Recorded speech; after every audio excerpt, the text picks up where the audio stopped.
This is the original esport racing game. This is iRacing.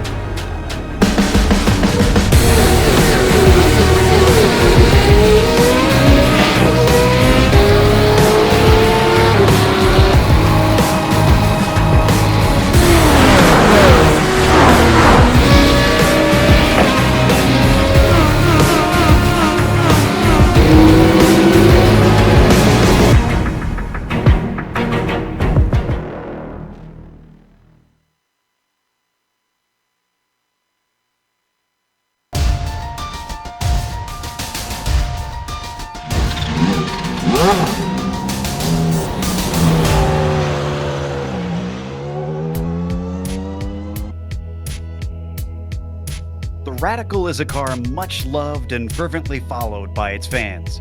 But after a few seasons of fun, the PRL has bid farewell to it in order to see whether there might be a better fit for their drivers on Thursday nights. Enter the Dallara Formula 3. A stepping stone towards Formula 1 for many of the greats over the years, this open-wheel machine will undoubtedly be a popular addition. But will the same faces be up at the top as we saw in the Radical? We'll find out soon as we get ready to watch round 1 of the PRL Formula 3 series, and you'll see it all live here on the Global Sim Racing channel and the iRacing Esports Network. Hi, I'm Joe Peak, and with me in the booth is Taylor Burris. Behind the scenes is our director Sean Crackers Ambrose, and he's using cameras provided by Dougie Beard. Taylor, the organizers have elected to kick things off for the F3 at the Nürburgring's GP course. Tell our audience what they'll be up against here. Of course, and welcome everyone to the Nürburgring. This beautiful Grand Prix circuit was opened originally in 1984. And of course, it's been to many different configurations. The current configuration that we are driving today, it's a GP circuit, 16 turns, 3.2 miles, 5.1 kilometers. This beautiful circuit will test any form of driver, no matter the car.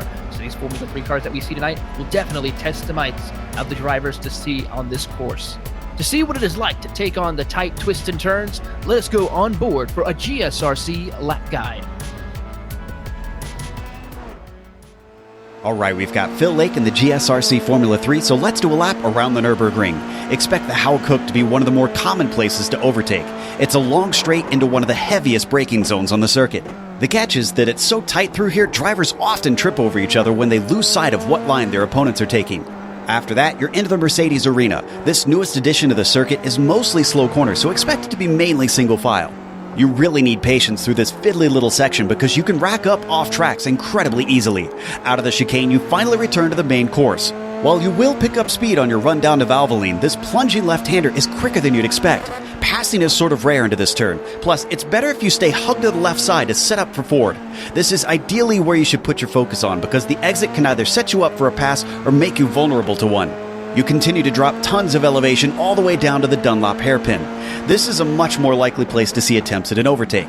Even still, drivers might find it hard to seal the deal. From off the corner, you'll switch sides quickly so that you can swing through the Schumacher S. You might need a little breathe on the throttle, so any too wide situations are going to cost both of you gobs of time. Then you're flying towards Michelin. If you are able to hold close to the car ahead through the fast corners, you've got a chance to try and pass into here.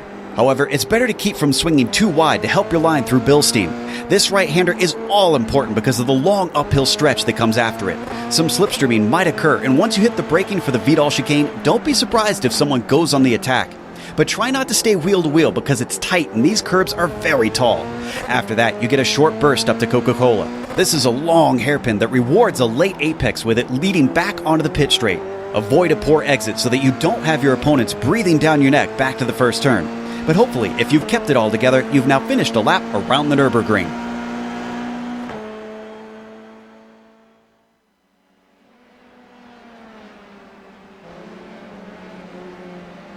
See a little bit of a sunnier lap there while we drove the GSRC car around here. It's quite dark this morning time that they're having the race and qualifying in.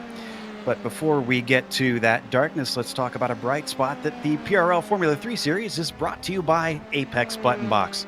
This season, all drivers who complete at least 8 races will be entered into a random drawing to receive a free button box. It is Apex Button Box's goal to be able to provide an affordable, reliable button box to those who do not have the time or materials to create their own. To find out how you can get your hands on one, check them out at facebook.com/apexbuttonbox. Big thanks to them for sponsoring this season. And with a new season comes potentially new viewers, Taylor. So why don't you run down real quick what exactly we're looking at for today's race? Of course. Well, this is a brand new season, of course, so it's a 10-race season that we see as we're now kicking off the season for the PRL Formula 3 cars, as we see on screen behind the race details. Of course, this setup is a fixed setup series, so the iRacing setup that we use, the baseline, will be used for the rest of the season. Of course, one of the specialties with this series is that 50% fuel, so there will be a required pit stop in this race. Of course, the race length is a 45-minute sprint race, so these drivers are going to have to go all out in this short period of time. And then, of course, as always with most of the PRL series, there is an incident cap, which means off tracks, contact with the barriers or with another car or spinning out could rack up those incident points and could cause you to be either disqualified or worse, you could end up losing out of the race big time, especially if you're up towards the front. So another thing that, though, Joe, is that interesting about this season, is that each driver is part of a 3-car team for the team's championship. And I tell you what, that is quite an interesting story to talk about this season. Certainly will change the nature of that team's championship, as it was 2 drivers previously. We're watching qualifying, but before we get to that, of course, we want to have a quick mention that, of course, this broadcast is, as always, brought to you by the iRacing Esports Network. If you haven't subscribed yet, make sure and click on the big red button that says subscribe on their YouTube page. Then you'll get all of the PRL Formula 3 series in its maiden season in your YouTube feed. Of course, up at the top, we do have some familiar faces from the Radicals. Eric Luke is up there. We see Federico Montini. Drivers like Overbay and File have been doing a little bit better in the warm-up than they have been in qualifying here, but they still look to be contenders. But up at the top, Taylor, this is a name we've been discussing. Newcomer from Texas giving a go at this. David Holland has the provisional pole.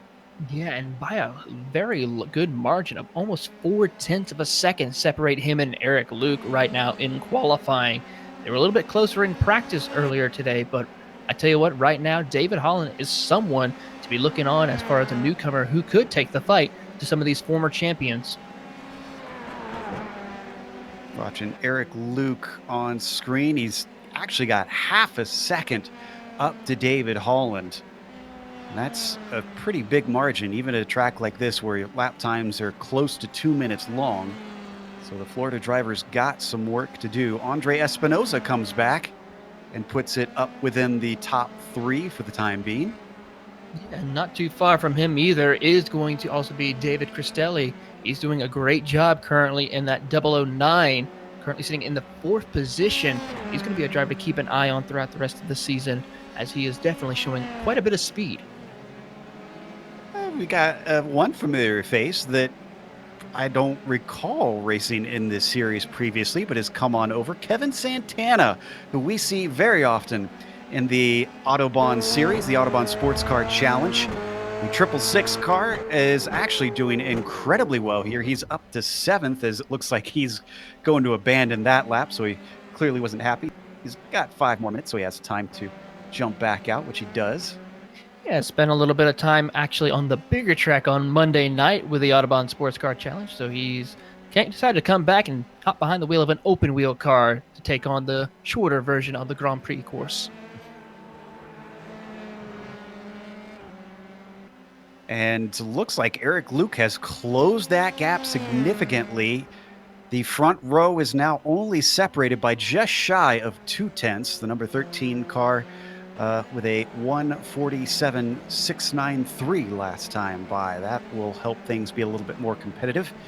Eric Luke, kind of notorious for being so close to wins and only getting a couple over the few seasons we had in the Radical. Very much typically the bridesmaid. We'll see if that changes things once we now have open wheels and no fenders on the cars. Maybe that'll help him out a little bit and open things up. Overbay still struggling, though, down there, and let's see, he is down in 10th position.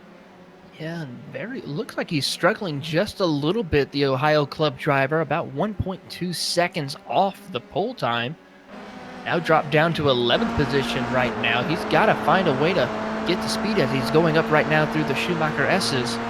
He's got to find a little bit of speed in that geodesic Formula 3 car. Otherwise, he's going to have a rough night tonight here at the Nürburgring. Yeah, it's been bumped down to 11th, so he's out of the top 10 even. He's got to hustle because he'll only get about 2 more laps in, I think, from what we're seeing on time left. Checking through, see if we got any other newcomers here with the new car in. A lot of familiar faces, though. Takeshi Kita usually races here in the PRL very often. Owen McLaughlin is back. Lyndon Swaby, Andy Spicer returns. Scotty Zerk. So plenty of drivers have decided that it doesn't matter if it's the Radical or the F3. They're going to give it a shot here on Thursday nights. Overbay does bump himself up to 6th. That looks a little bit more representative of what we've seen from him in the past. He's still on the 3rd row, so he's got a few cars to overtake. But here's our provisional pole sitter. Also, once again, we see a driver not happy with it. Christian Gritzko, another returning driver right now, currently sitting in the 12th position, trying to find that little bit of extra speed to maybe try to break into the top 10. He has enough time to at least complete this lap and maybe one more. It just depends on how much time he has when he crosses the line. But I tell you what, that driver, from watching him previous seasons in the Radicals, has some good starts, but also towards the end cannot sometimes close the deal. So maybe, like with some of the other drivers, these open wheel cars can help better suit these drivers in these kind of conditions. Yeah, Gritzko, I'd say much like what we saw with Overbay, probably should get that car a little higher in qualifying, unless he just isn't as good. Here in the Formula 3, we watch from on board as he flies his way up towards the NGK chicane. This is one of those spots we expect to be a little bit of a trouble point for these cars. They certainly seem twitchy through here, Taylor. Yeah, it is a very difficult corner. Very difficult when it comes to braking in that section. If you brake a little bit too hard, that car will break loose on you. I was out on the track earlier during this practice session just to get a feel for what these cars and these drivers will have to go through. And I tell you what, it's amazing of how well these cars are able to be controlled by these drivers. I mean, I had a tough time just making it through some of the parts of the track in these cars. Gritzko managed to get himself up to 7th, just behind Overbay. And, oh, it looks like Eric Luke has exited out. He must have had an incident or something, because that means he will not be able to take pole away from Holland, who also has called it quits when they still have a minute left, but they do not have enough time to get a in-lap, or an out-lap, rather, on the car and get it going. Daniel Ziggers isn't still out on track. He's currently sitting in the 4th position. He's going to try to see if he can find a way to get towards the pole. His next opponent that he's trying to beat is Jefferson Padovani, sitting in that 3rd position. And it looks like it's not going to be a fast enough lap as he's coming out of the Coca-Cola curve. And it's going to be over 2 minutes by the looks of it. Might be on an out lap for him. We've switched over to Tyler Gore, who is down in 24th. His fastest is a 150.3. He's coming around Coca-Cola. Let's see what he's got underneath him. The timing line is very quick after the final corner. A 50.31 compared to 50.36. So it's an improvement for Gore, but not in position on track, unfortunately, with such small margins. Looks like qualifying just finished up, though. Jefferson Padovani, who sits in 3rd, is coming out of the Mercedes arena. He's still got this last lap to try and get himself onto the front row. Who else do we have finishing up, though? Looks like Kevin Santana's going to cross the line here in just a moment. He's in 11th, and he improves to 148.3. That's good enough for 7th place for Santana. Nice jump. Very nice jump indeed for Santana. I think he might have something for these drivers in the open wheel community. Mark Oliveira's got a slow lap. He will not be able to improve his lap. So looking through the feet, as it looks like Scotty Zerk is going to abandon his lap. Yeah, Daniel Barnett, I think it's the next driver up. Yeah, I think Scotty Zerk got held up by a spin that happened in front of him. Daniel Barnett is the next one through. You're right. He's down in 28th out of 31 cars that have put a lap in. We'll see how many actually grid up. A 52.2 is an improvement by about 0.2 of a second. Looks like Zegers is going to come across the line. He's sitting in 4th. Let's see what this holds for him. Ooh, and he does not go faster on his final lap. Cristelli spins, so that's it for him. Tyler Gore coming around. We're running out of cars left. Danny Duchesne just spun out of the NGK chicane, so he will not be able to improve his lap time. Trying to see, I think Oliveira might try another lap here. If he has enough time, though. Nope, he abandons his lap. Gore puts a slightly better lap in, but it looks like he still will be in 24th place, and he's actually the last one to cross the line. So that means our grid is set. It's time to go through your starting order for the very first race of the PRL Formula 3 series. David Holland takes the inaugural pole with Eric Luke next to him. Jefferson Padovani, one of our former champions when this was the Radical series, will start on the second row to the inside. Then it's Daniel Zegers in P4, followed by Federico Montini in 5th. Andre Espinoza will be starting P6, and then Kevin Santana hops over from those GTE cars, or excuse me, the GT3 cars, I should say, in Autobahn, here to the F3 with great aplomb, and he starts 7th. Michael Overbay behind him in 8th. He'll have some overtaking to do if he wants to take a victory. Christian Gritzko will be 9th, and then the outside of row 5 has Francisco Montini there. Taylor? Starting in 11th will be David Cristelli, followed by Mark Feil in the 12th position. Jerome Raffion will start in the 13th position, with Christopher Richards alongside him in 14th. Marco Oliveira will start in 15th position alongside Andrew Spicer in 16th. Lyndon Swaby will start in 17th position alongside Jose Malbron in 18th. Paul Wildridge will start 19th, and Owen McLaughlin will round out your top 20. Takeshi Kita starts 21st with Matthew Gunderson in 22nd. Then it's Aaron Webb, P23. Tyler Gore will start in 24th. Danny Duchesne in 25th. Mike Richter on the outside of him in 26th. Phil Gilman 27th, and Daniel Barnett 28th. Joe Walker starts 29th. Top 30 rounded out by Craig Holden. The last of the drivers to get a time in is Scotty Zerk in 31st. Then you've got Jay Steffi, 32nd. Charles Sumner, 33rd. And Ronald McManus rounding out the 34-car fields. And I see everybody still in the session, so we expect everybody to get out there and try to race here in this opening round.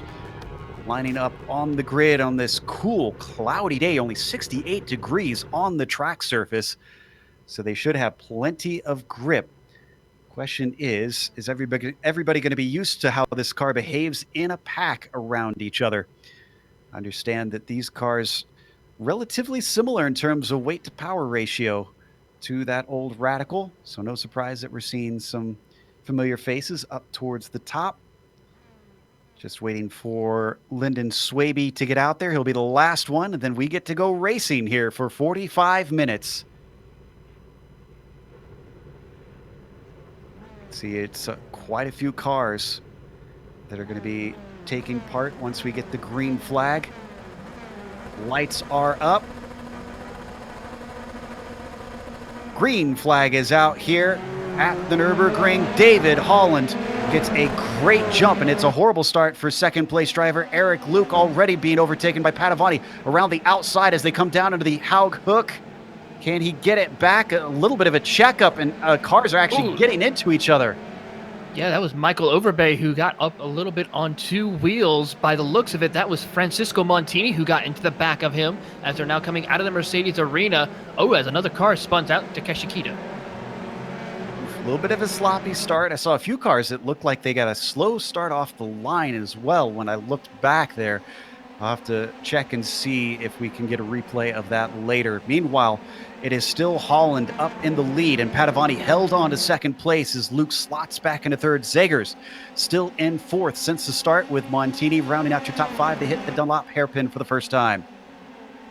And And look at that run that Padavani's got. He's going to try to go to the inside route, but cannot close the deal. He's not going to follow suit as they make the climb up the Schumacher S's. This is the great area to gain a lot of time on your competitors because this is a little bit of a rhythm section.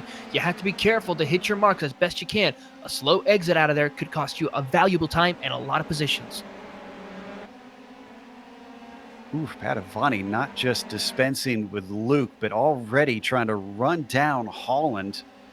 He got close to him by the time they got to Bilstein, but starts to fall back slightly. Now the draft reels him in as they come up to the NGK chicane, and he is very strong on the brakes. Look at him gain on our leader, David Holland. I think David might have a threat underneath him if he doesn't watch out. I mean, look at that. It was amazing to see how close of a gap he was able to pull when they were going into the NGK chicanes. I mean, that was almost amazing to where I almost thought he would hit the rear end of David Holland. Go back to 9th position. Christopher Richards being chased by Andy Spicer. They come down back to the first corner for the second time. Spicer, though, not looking to attempt anything quite yet. He stays in line behind Richards. Francisco Montini tried to go the long way around, looks like Jose Malbron, as they were coming out of Haug Hook into the Mercedes arena. He lost quite a little bit of time right now into the clutches of Mark Feil. He is getting ready to be passed by. They got a little train back here in the mid-pack for sure. Not just Montini and Feil, but they've got Aaron Webb, Danny Duchesne, David Cristelli, and Phil Guillaumin going all the way back to 18th place.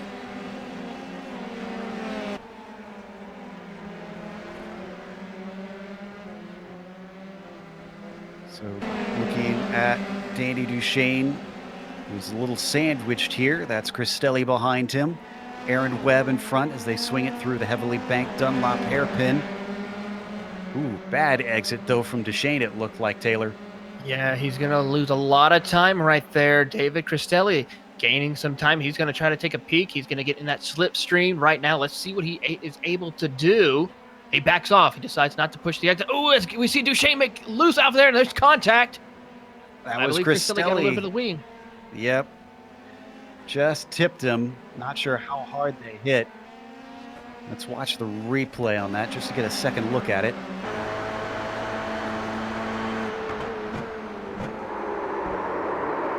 Yeah, that was coming out of Michelin right there, and it was amazing. More cars did not get involved with that incident. The rear just starts to snap around pretty quickly. Didn't look like there was much saving that car. No, it's very difficult to gain control back of these cars once they snap loose like that. It's amazing he was able just to keep it out of any barriers, just put it in the grass and then pull back out on track. He's now dropped back to 21st position right now. So he had a little bit of a, actually no, 31st by the looks of it, or 21st. 21st, it seems. Cristelli continues on P16 after that, but we're not sure how much damage he has on the front wing. Let's take a glance to see if there was any damage on there. No damage, Yeah, surprisingly. He got very lucky. As all this was happening, we understand that Swaby had a big accident that we missed. I think we've got a replay for that. Let's take a look at that. I believe another driver who's took it behind the wall is Kevin Santana as well. Ooh, right there. On his lid. Was that Dunlop, or where did this happen here? That looks like around Michelin. Yeah, it out of is. the Yeah, Schumacher right. S's.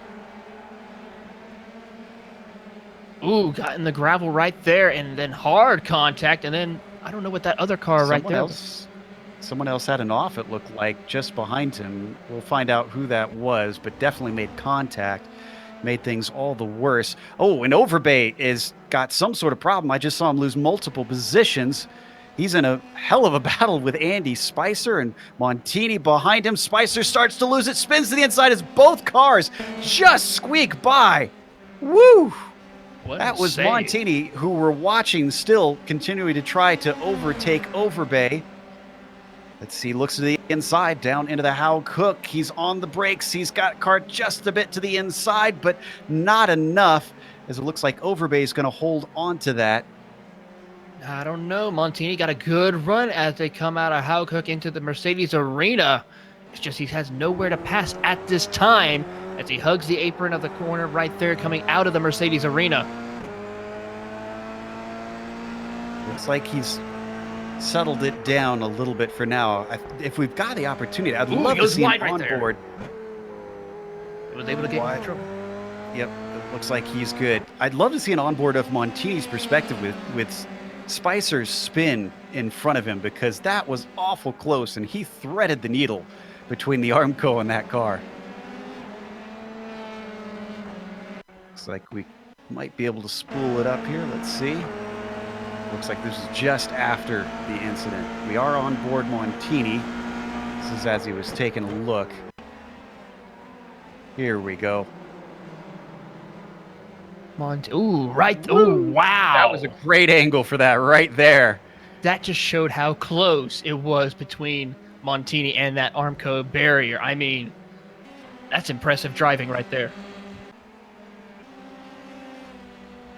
So we're watching Federico Montini, who continues in 10th position, still behind Overbay, who must have lost a position somewhere because he started in 8th. I did mention that he was in the midst of a battle just as we were going to him, and it was in the NGK chicane. I'm still not quite sure what happened. We'll have to go back and check that later. Up in 6th position, we got a change between Gritsko and Bertome.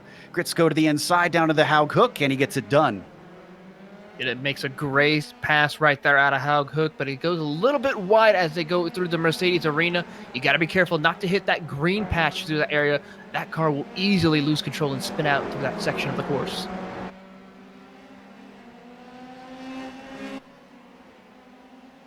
Lots of action here at the start. And we're only 5 laps into this thing. We haven't mentioned that. This is a timed race. We've got 36 minutes left, but the 25 should be accurate to the number of laps we expect to happen. On the 7th car of Jerome, looking ahead, he's lost a fair bit of time to Gritsko, it looks like. Taylor, he's already 8/10 behind. Yeah, he has lost quite a bit of time right now. He could maybe gain a little bit through the Schumacher S's, but right now he's just keeping it steady at the moment as they make the run to Michelin. And he's already under threat because that's Richards to his inside. We can't quite see it. Now we can see him as they go 3 wide, and that is Michael Overbay going through the middle, getting a 2-for-1. That moves him up to 7th place, but this is not over. They're coming up to the NGK chicane. Federico Montini now getting involved. He gets 1 spot. He looks for another with Richards, and then a cut course for Michael Overbay as he overshoots the chicane. He tries to pull off the racing line to give it back. It is a cluster back here. He's still handing time back as Richards now goes by. Federico Montini is going to get him, but I think he'll get the bleeding to stop before Bertome manages to overtake. He's going to try as he comes back up onto the racing line as they go down into Haukuk. I believe looks like Jose Maldron will try to look to the inside of Jerome, but he's not going to be able to close the deal right now as they come up towards the Mercedes arena. Look at Malbrun back there, making a sneaky move on Jerome. He was trying for an overtake, but it didn't go off. Meanwhile, we've had an incident with Daniel Barnett, and I think this was in Coca-Cola involving Danny Duchesne. Ooh, Duchesne's not having a good race here. No, unfortunately not. I mean, he's been showing some decent pace, but just cannot seem to hold that car together a little bit right now. As we now see our leaders also getting ready to go through lap traffic. They just passed Tyler Gore. We're on replay right now. This is with Daniel Barnett. Oh, he came from a long way back, to be fair. You can see almost turned over Danny Duchesne, and that was Charlie Sumner who had to squeak through very slowly. Not until he was overtaken by Jay Steffi. Oh, what a contact right there. Great heads up, though, by Sumner to avoid that incident. Heading back up to the top 5, Espinoza and Zegers fighting for 4th position. They've fallen off of our leaders by a significant amount. About 6 seconds to the next cars up. Yeah, but still a nice little battle between Espinosa and... Oh, sorry, we had a change for the lead. Holland just got overtaken by Padavani into the first corner. Let's take a look at how this happened.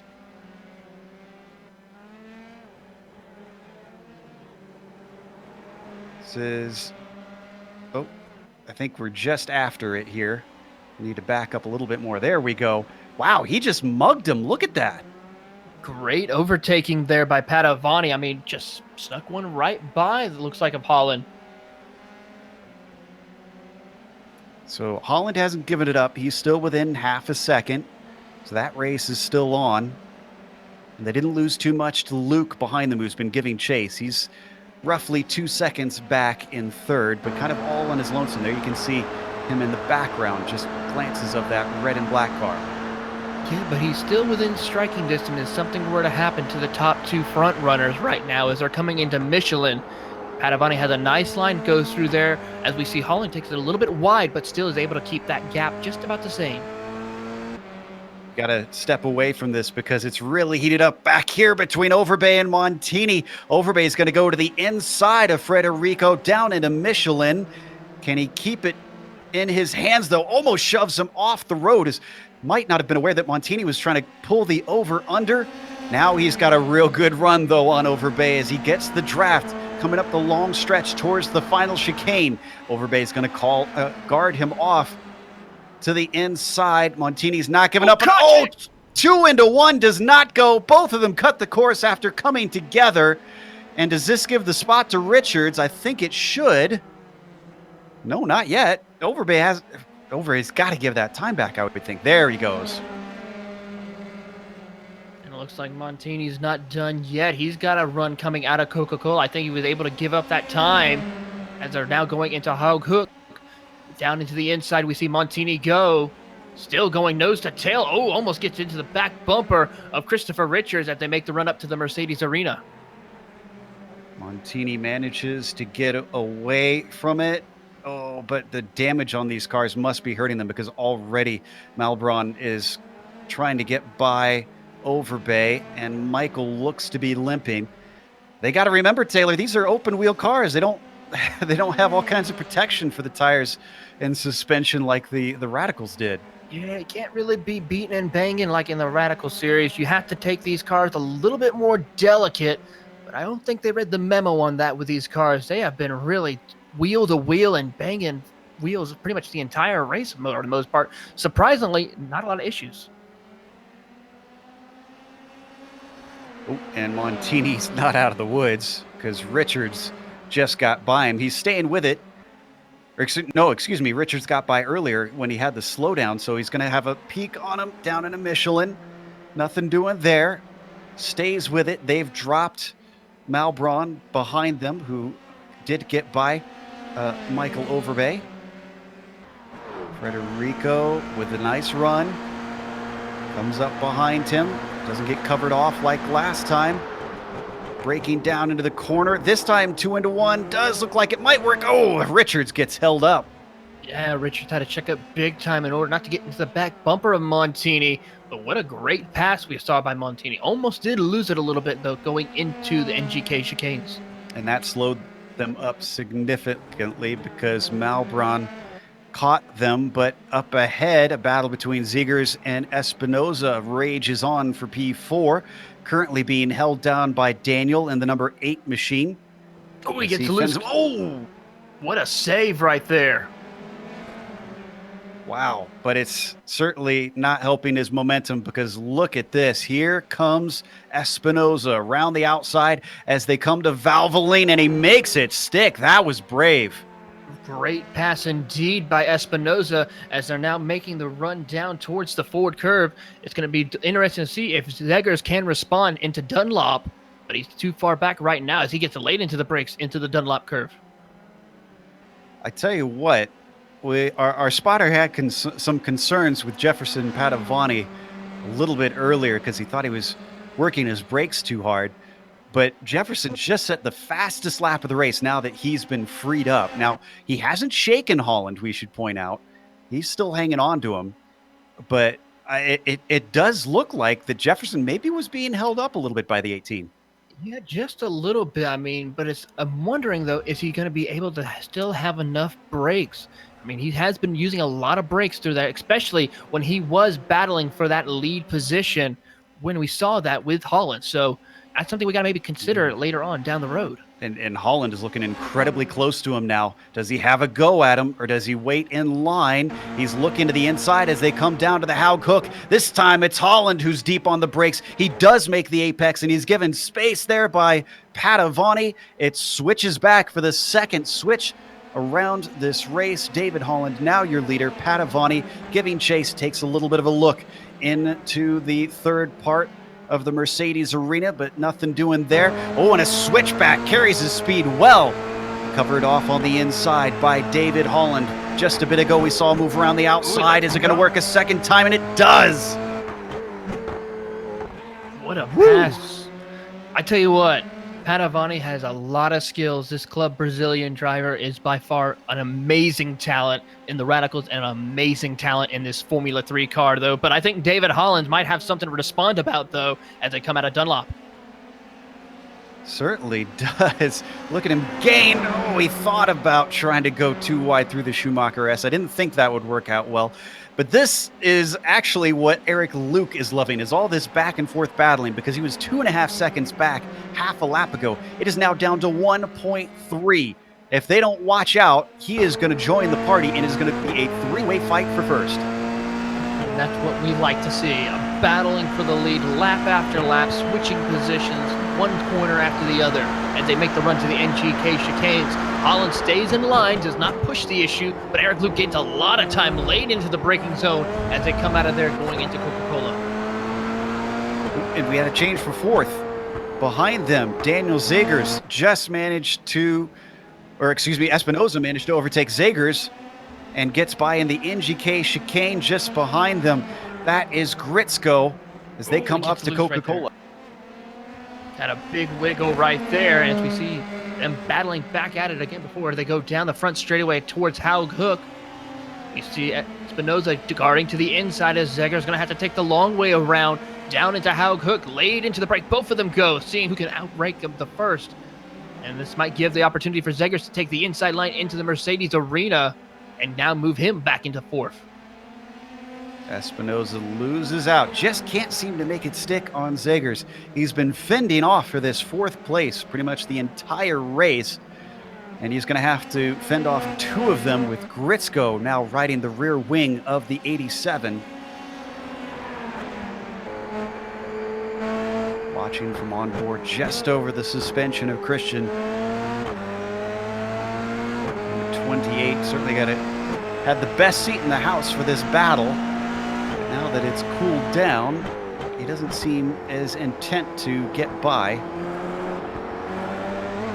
He's got the pace to stay with him when there's no battle. He certainly looks good on Espinoza. Zegers starting to way slightly. Look at that run that we see Gritzko get coming out of the Schumacher S's. He might take a look to the inside of the Michelin curve. He's inside still there. Oh, almost contact right there. Great effort of watching out for that situation to not escalate as they make the run towards the NGK chicanes. Whew, yeah, Gritzko very nearly washing out and getting into Espinoza. But this continues to give the advantage to Zegers. He's now up to 1.2 seconds ahead of the 87. Well, I can tell you one thing, Joe. The battle for the lead is kind of breaking off, but Eric Luke, he's closed quite the gap, even more so between him and Padavani as they're coming up out of Haug hook into the Mercedes arena. It's a couple of car lengths separating the two of them right now, but still a lot closer than it was a few laps ago. We just about 50 seconds ago, we had an incident with Tyler Gore, who was lap traffic. He actually got hit by one of the leaders, and it was David Cristelli. That cost him positions. Let's watch the replay.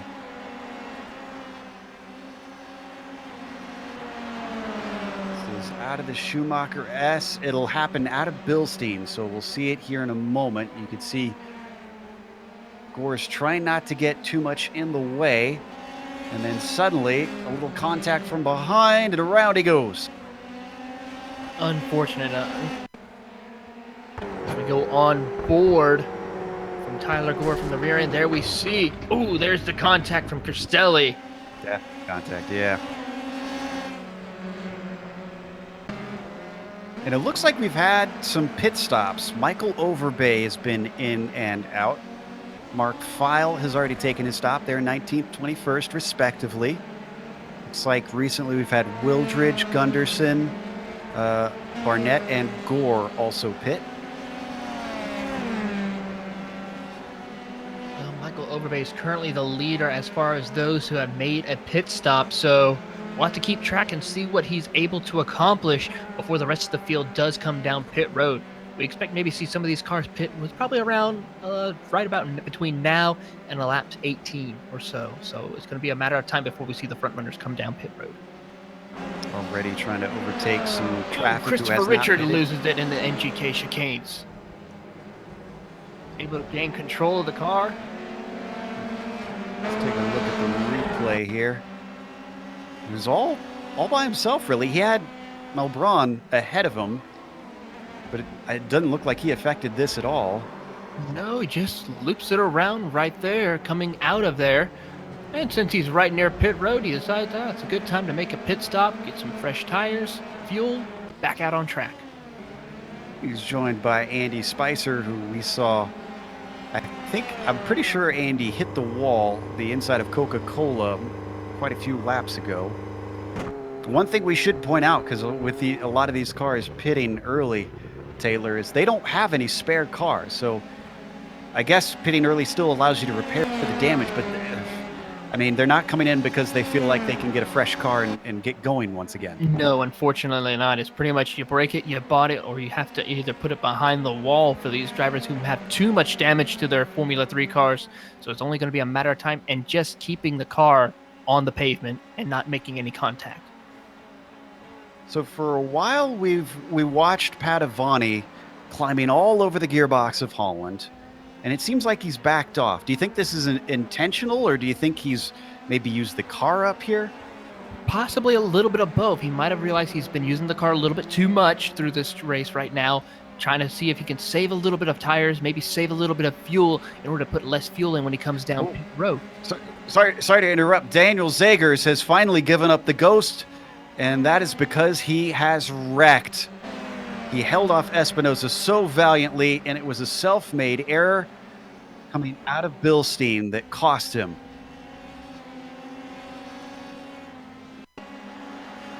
See it as we ride, looking just over the shoulders of number 8. Ooh, just hits that curbing. And you could see lost his nose out of that. So definitely had to come in for a stop. The question is, did he hurt the suspension at all, and how hard he got into the tires?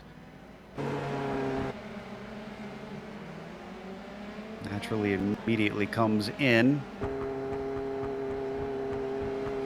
No noses on the car right now, so they're definitely going to have to do a nose adjustment, and there's probably going to be quite a bit of suspension damage to the car. Ooh, right there we see a good angle. Going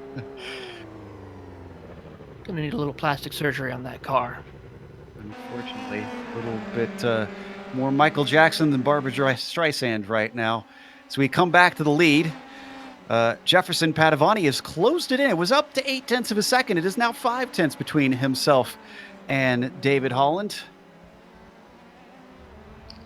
He's taking his time right now, not really pushing the limit, but still letting him know that he is right there, that if Holland makes a mistake, Padovani will be there to capitalize on it as they come out of Coca-Cola down the front straightaway towards Haug Hook. Let's see what they're able to do if they decide to come down within the next lap or two. So they complete yet one more lap. We're past halfway into this race. There's only 19 minutes left, so pit window is getting towards the end. I expect we'll start to see more and more drivers in. Aaron Webb down the order from something. You know, I'm starting to see a trend here now that I watch this replay. This is coming out of Dunlop. And Taylor, does this look familiar? Oh, very much so. Right there, into the curbing, over the gravel trap. Maybe not as hard contact as we saw from the previous incident, but still, a little bit of suspension. Yeah, it seems like those corner exits, if you get a curb, it looks like these cars are just diabolical. Yeah, curbs are not friends to these open wheel cars, especially look at the side of the curbing right there. That we get a good angle right there as we watch Aaron Webb come around them. Webb's pitting right now, but we switch over to 8th position. Francisco Montini leading a trio. That's Cristelli and Bertone behind him. They come out of Ford down towards to Dunlop. Still quite a few cars still running out on track. 31 of them, I believe. I should make that 30 because I think Zegers has not re-entered the track, and I'm not sure that he will be able to. Also getting word that that looks like, from what we can tell, Eric Luke did not take tires. That was something we were wondering about, Taylor, is whether or not tires will be part of the pit stop strategy. Some may decide to take tires, some may decide not to. It's a matter of what would be best, short run gain or a long run opportunity. So drivers are going to need to figure out this opportunity before they even consider coming down pit road as quickly as possible in order to figure out what's best suited for them. I may be surprised if we may even see some of our leaders in the top 5 consider even just taking the pool. Sorry, misread my information. Eric Luke is not pitted yet. Meanwhile, on screen, that is Mike Richter, who was lap traffic for Holland and Padovani, who's closed things up.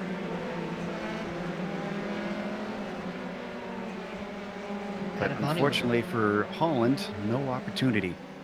Yeah, Padovani, as we see one of the lap cars quickly get out of the way. That was Phil Guillaumin. They're coming out of Dunlop. Things are tightened up at the top. Eric Luke as well, weaving through the traffic, but loses out the worst out of the 3.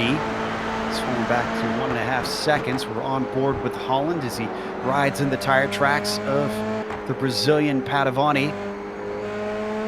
Former Thursday night champion Jefferson comes back. We'll have to ask him if he plans to do a full season this time around. Didn't get to see him compete in every round last time. Yet more traffic in front of them. Aaron Webb, and he definitely holds up Jefferson through the chicane. This might be an opportunity where we see both our leaders come down pit road. Let's see about Eric Luke. He as well. So our top 3 comes down pit road. Now it's going to be who's going to get off it fastest.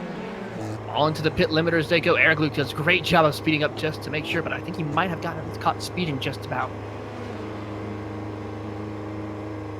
Looks like a lot of drivers coming in at this point. This must be very close to the end of the pit window. Eric Luke looking for his stall. Riding on board with Holland. He's our pole sitter, so his should be easy to find all the way up to the front. Gritzko has pitted. Well, is pitting, rather. Holland out, but after Padovani. Padovani really quick on that pit stop. I don't even think it was less than a couple of seconds, actually. Great job. He must feel like it just fuels and go on back out on track. And he has quite the lead right there as they're coming out of the Mercedes arena. Yeah, that was a big jump with that pit stop. And that looks like Padovani about half a second faster in his stall. But we are seeing only fuel. Looks like it's so quick, there's just not enough time to get tires on these cars. Yeah, looking at the pit stop time, it looks like to be about a 4.5 second pit stop. Here, we're going to take a look at the comparison on their pit stops, just to see how the two of them look compared to each other. There looks like everything really came down to the time in stall. It just shows incredibly how well they were able to judge the correct amount of fuel to put in the car to get back out on track as quickly as possible. So great We don't know effort. if they've judged it right yet or not. True. They might be finding that out along with us, with this being the first round. And wow, things just have not worked out for Holland, because he also had to deal with traffic. Malbron, who has not pitted yet and just now pits, had to be overtaken by Holland. Looks like Espinosa's coming into pit road. He's going to take his pit stop, along with, it looks like, about a couple of other cars as well. That looks like Jose Malbron, along with maybe Federico Montini as well, and Francisco Montini. So the rest of our field's coming down pit road as we speak. Yep, this has got to be it. This is where the train stops, and you have to come in to try and refuel if you want to get to the end of this race. Espinosa back out in P4, but just barely.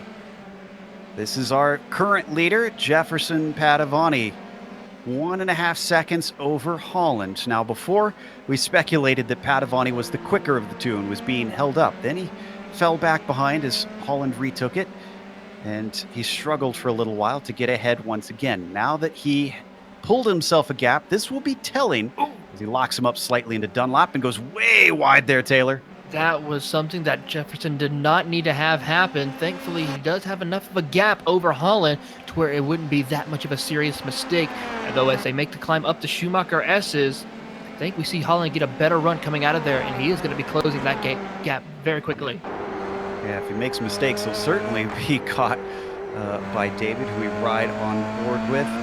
Now that pit stops have finished, looks like we've been joined by one of the drivers that has unfortunately left a little bit early. Kevin Santana has hopped into the booth with us. First round in the new F3 car here for the PRL series, and you've jumped over from the Autobahn series. Kevin, what's your take now in cars without fenders? Yeah, don't put a GT driver in an open wheel car that does a standing start. It's not good. So did you have problems at the start? Is that what plagued you? Yeah, I forgot to put it in gear. Ooh, well, yeah, that's kind of critical, unfortunately. As on screen, we're watching this battle between Espinosa and Gritzko. Do you plan to keep coming back, though, for the rest of the season? Because I understand that there's a button box, potentially, if you get 8 rounds in. Oh, yeah, I plan on running the whole season. Good stuff. Well, hopefully we'll see you fare a little bit better. It certainly seemed like you had the pace in practice, so best of luck to you next week. Yeah, thank you. I was a little surprised by my pace, honestly. Well, that's a good surprise, I suppose. That was Kevin Santana, who has already DNF'd in this race. Gritzko continuing to hound Espinosa for 4th, though. Watching from just underneath Gritzko's nose. Yeah, looking at it right now, Espinosa is still trying to complete his final outlap right now. Gritzko doing the best he can. He has hotter temperatures in the tires right now, while Espinosa's just got off pit road of the previous lap, so he's got to figure out a way. Oh. Montini has some problems right now. Let's see what happened to Francisco. This is bizarre. He spins just as another car spins. Actually, it's both Montini. It's both Montini spin in the same corner in the same way. Oh, the two brothers felt sorry for each other, so I think it looks like maybe Federico decided to spin. Now, I always like to clarify, iRacing does not have oil on the track or anything like that. It does sometimes have loose conditions because you can get dust on the track, but we don't see anything like that out there. It's not a place that collects marbles. So I am baffled as to why both had the exact same thing happen. I think maybe with Francisco Montini, when he saw that car off course, it might have startled him a little bit to where he might have decided he could have just overcorrected the car to avoid contact. Meanwhile, that has caused a little bit of a battle that we can see on screen. Federico Montini sandwiched in between Bertone and Richards. This is for 8th position. As they're coming across the line right now to complete lap 20 towards Haug Hook they go. Montini's still trying to hold that line as best he can, but Richards is going to take a look to the inside. I think Montini is going to back off a little bit. Oh, as we see Richards lose it, and another car is off. That's Daniel Barnett. That's a lapped car. But under braking, Christopher Richards loops it around, and what could have been an overtake turns into lost spots. Let's take a look at that one more time. Had a great early part of the overtaking, but just I think you might have clipped the curb again right here going into Haug Hook. No, that car was coming around right away. Right, yeah, actually right before the apex of the corner, so just lost it under braking. Maybe locked up the rears a little bit.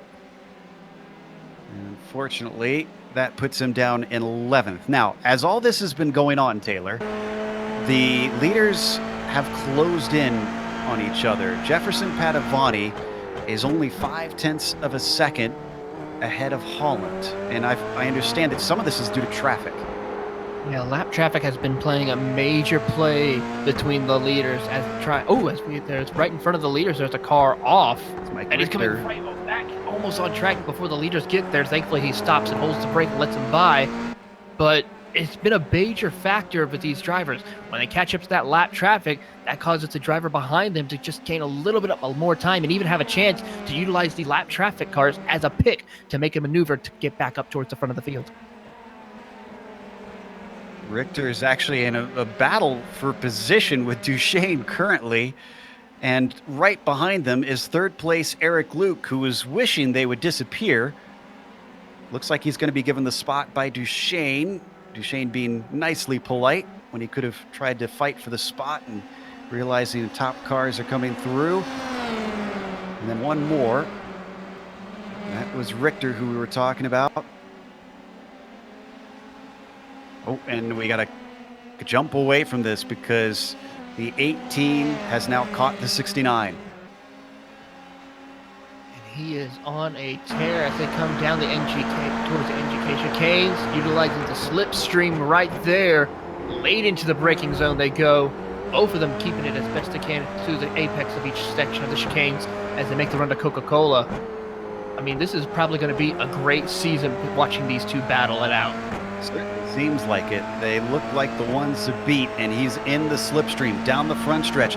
Padavani trying to pull a slipstream from Tyler Gore ahead of him just to get every little ounce of speed he can, and it looks like it's going to work for now because there's no attempt from Holland down into the Haug Hook. Yet more traffic in front of them in the form of Charles Sumner, and Sumner is in 18th, so they have lapped pretty much half the field at this point. Sumner actually slows down and lets them through.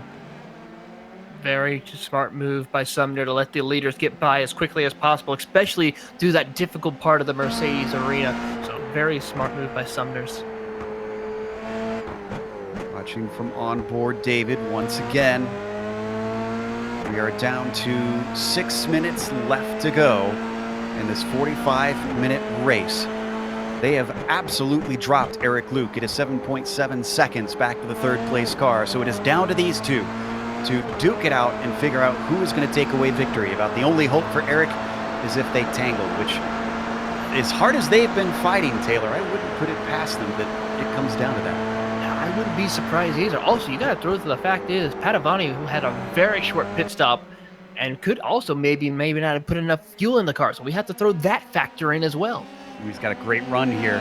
He's going to get the slipstream once more. Is this enough for him to poke his nose in? He gets it down to about a car length. Coming up behind him, no, it is not enough. David's going to hold back.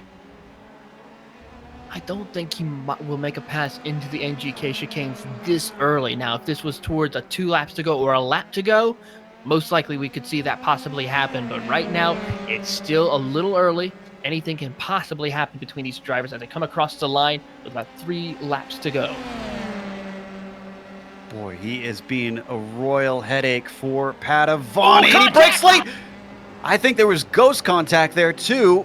He gets into him, turns him around. Both are able to continue. He's going to pull over, and he lets him by. That's some good sportsmanship right there. Let's take a look at the replay. Comes up very quickly. That But looks yeah. like some. Yeah, and you could tell from that angle that didn't really touch. This view from above should really tell us as well. Yeah, as we zoom in right there, we see the speeds into the braking zone. We see Holland then just right there's the Ghost netcode contact. Unfortunate, but I got to give a round of applause for Holland's being able to just pull over, give the position back to Padavani. That's some good sportsmanship racing right there. And this may yet continue because we're not seeing any damage on the wing of Holland from that touch. Hopefully Padavani also didn't get any sort of suspension damage. So far the car seems to be running at pace without any issues. And they're probably pretty happy that they had that gap back to Luke. It is only down to 5 seconds. So they didn't lose too much, and they could continue to battle if they want. Boy, how prophetic was that, Taylor? I just said it could come to blows, and lo and behold. There it goes. But I'm thinking Eric Luke might want that to happen one more time, as he was able to gain 2 seconds on that. As we now see Aaron Webb and Jay Steffi coming around. This is the battle for 16th. They're coming out of Hal Cook into the Mercedes arena. These drivers have been doing pretty good, running consistently, staying on the lead lap, and showing up a great battle between the two. Yeah, they might actually manage to finish on the lead lap thanks to that incident between the leaders, because they were able to stretch away a little bit. But Steffi taking another look down into Valvoline. Not really a corner I would expect a pass to be made. And indeed, Webb is going to stay ahead.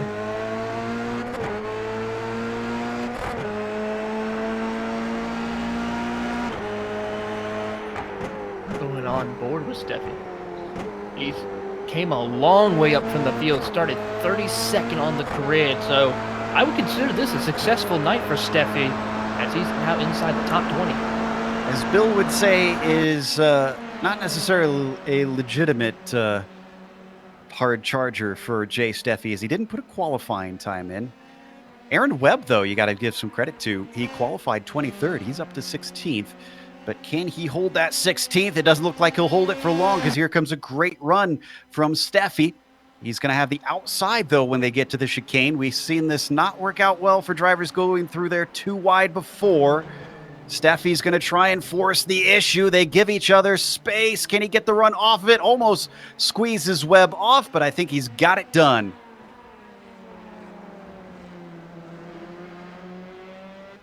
And white flag will be coming out this time by for Padavani, who continues to lead. David Holland, who is not nearly as close as we saw before, is still giving chase.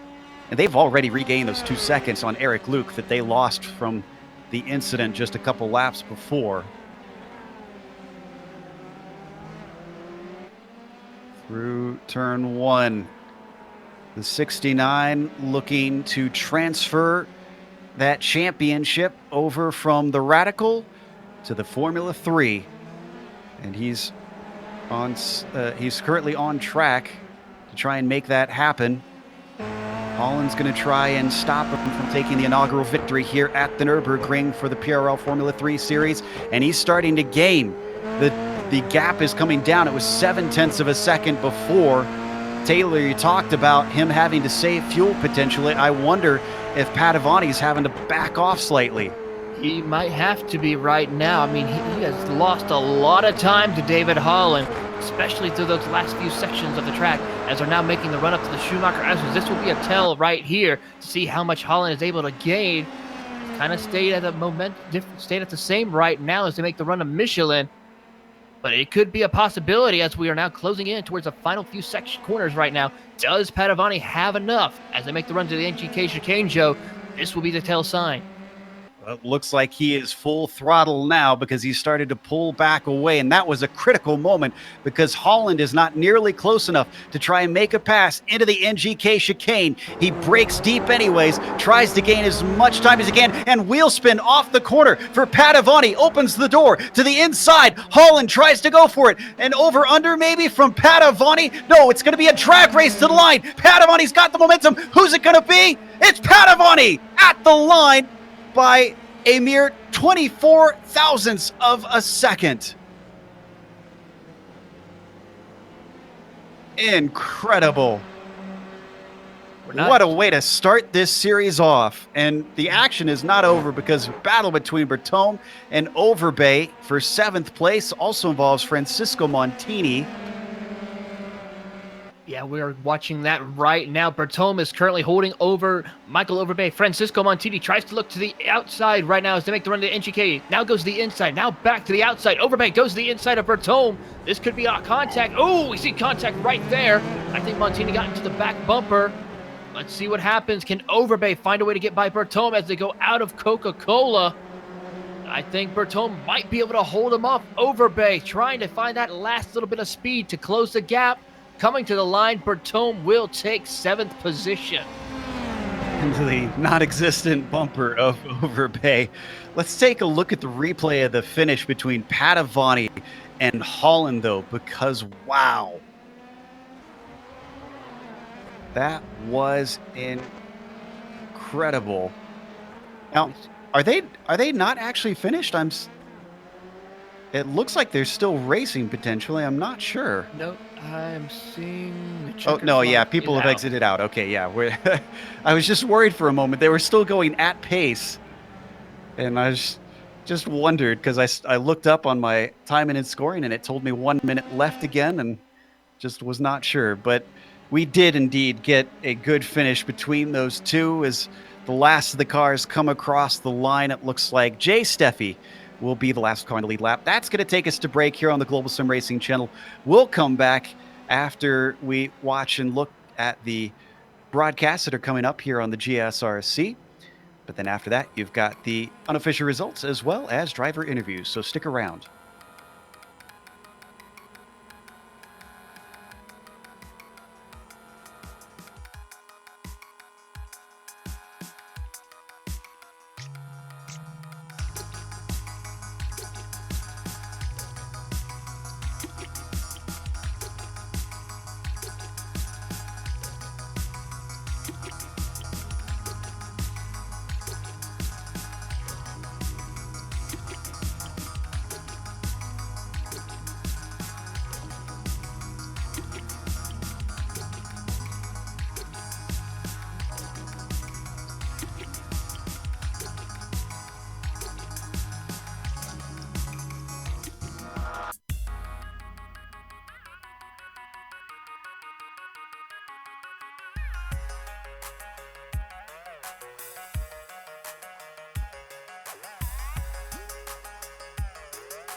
Welcome back to the Nürburgring as we watch the replay there of the start. There we get a good view of some of the drivers who failed to get off the line.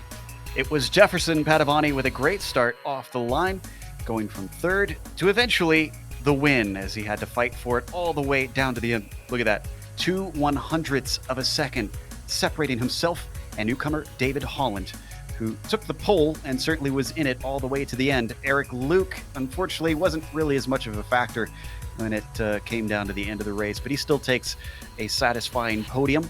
Andre Espinoza with a bit of a quiet fourth. He had a few battles along the way, one of those with Christian Gritzko, who finished P5, and Jose Malbron in sixth from 18th on the grid. Great jump by the 187. Jerome Bertome takes seventh place as Michael Overbay. Unfortunately, doesn't look as strong here in the F3 currently. We'll see if he improves as time goes by, but still in eighth place, not bad. Francisco Montini gets ninth, and then Christopher Richards rounds out your top 10. Takeshi Kita, Mr. Where Did He Come From, takes 11th. We did a little research and finding out he actually got involved with that wreck on the start of the race, dropped back all the way to dead last, climbed back up to 11th. So I think that deserves a hard charger award right there. Federico Montini will come home 12th, followed by Mark Feil in 13th. David Cristelli will come home 14th, followed by Andy Spicer in 15th. Aaron Webb finishes 16th, while Jay Steffi will finish the last car on the lead lap in 17th. Charles Sumner will finish 18th with Paul Wildridge in 19th, and Danny Duchesne rounds out your top 20. 21st goes to Mike Richter with Joe Walker in 22nd. Then it's Matthew Gunderson in 23rd. Phil Guillaumin in 24th, and then Daniel Barnett in 25th. Then you get to the cars 2 laps down. Traffic certainly was a factor today. Tyler Gore 26th, Owen McLaughlin 27th, and Craig Holden 28th. Then it's Ronald McManus 29th and Scotty Zerk 30th. Then you get to the DNFs for the day. Daniel Ziegers, Lennon Swaby, Kevin Santana, and Marco Oliveira. A few drivers disappointed in their first go in the PRL in the Formula 3. But we have our winner ready to talk to us. Glitter Pants joins us once again. Jefferson, doesn't matter if it's the Radical or the F3, you seem to be a pretty fast driver. Yeah, good evening, guys. I like this car. Oh, just a moment. Sorry, I was on another channel. So, good evening, guys. Yes, it's difficult for me to speak in English, and with somebody talking behind, it's even worse. So, this was a very, very fun race. I was not expecting that again. Michael and Eric made a huge setup. The race was fantastic. The size of this grid, the PRL guys are. I want to congratulate them. It's amazing. The race was amazing. It was amazing from our perspective, too. Tell us a little bit about that finish. What happened there with the final chicane and the wheel spin? And did you think you could hold on to it? Did you intentionally give the inside of the final corner to Holland, or did that also surprise you?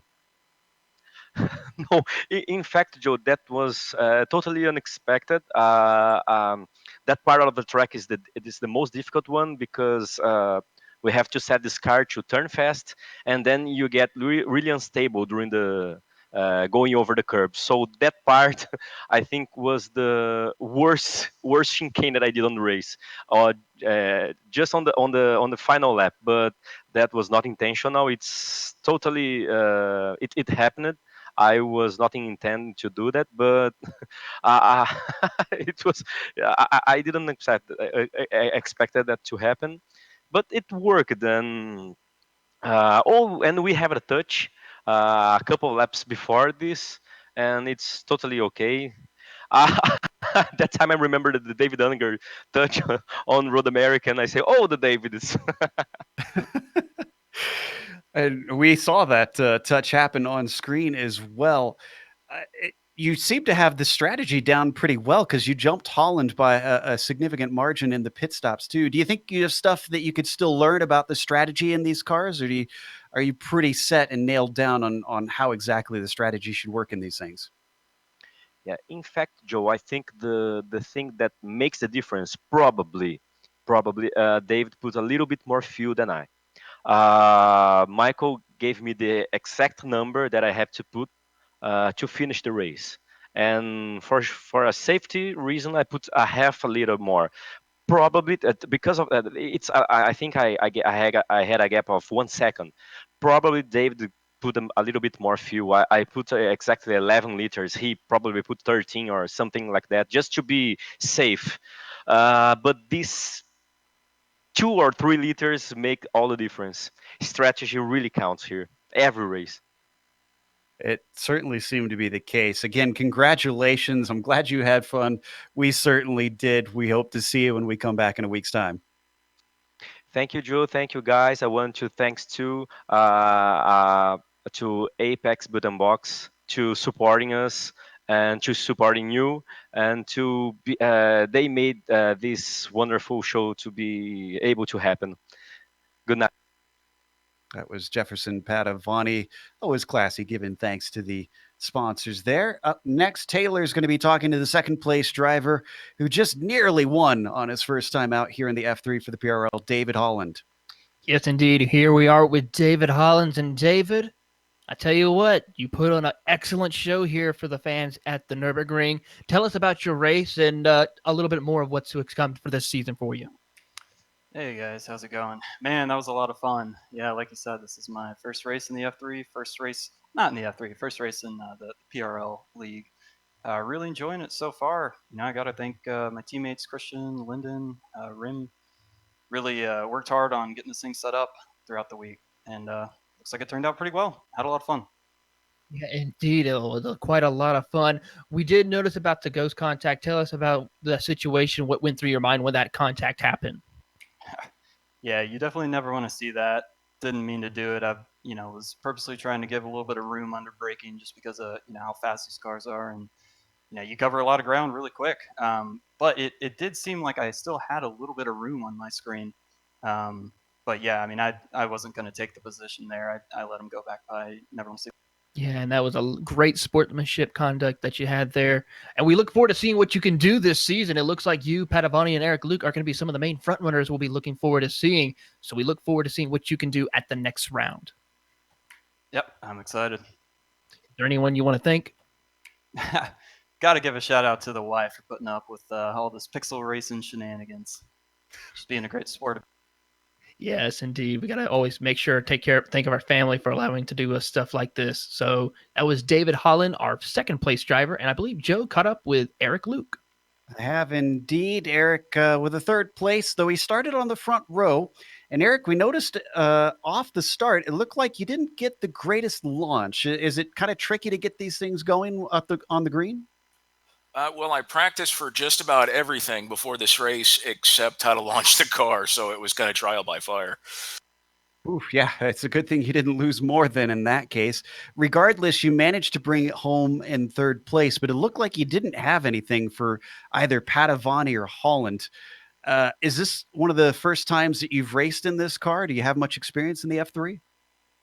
I did some of the races at Watkins Glen in the F3. I think that was during week 13. I think it was, or maybe it was last week. Anyway, moral of the story is that I have had some time behind it, not nearly as much as the Radical, so I'm still kind of getting accustomed to it. As a matter of fact, I set my fastest laps during practice before the race, so it's still a learning curve. It drives very much different than the Radical. What are the main differences that you'd say are between the way these two cars drive? Because we were told that power to weight wise, they were pretty close to each other. The biggest thing is the amount of downforce and the amount of grip that the cars actually have. You're able to accelerate sooner with the wheel turned more than you could in the Radical.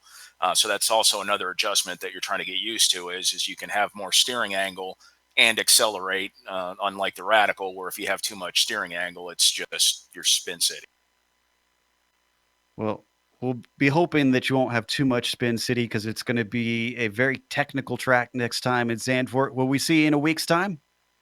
Absolutely. Wouldn't miss it. Fantastic. So that was Eric Luke, our third place finisher, talking to us. And that was our podium for today's race, the inaugural round of the PRL Formula 3 series, who is brought to you by Apex Button Box. So a big thank you goes out to them for sponsoring this season.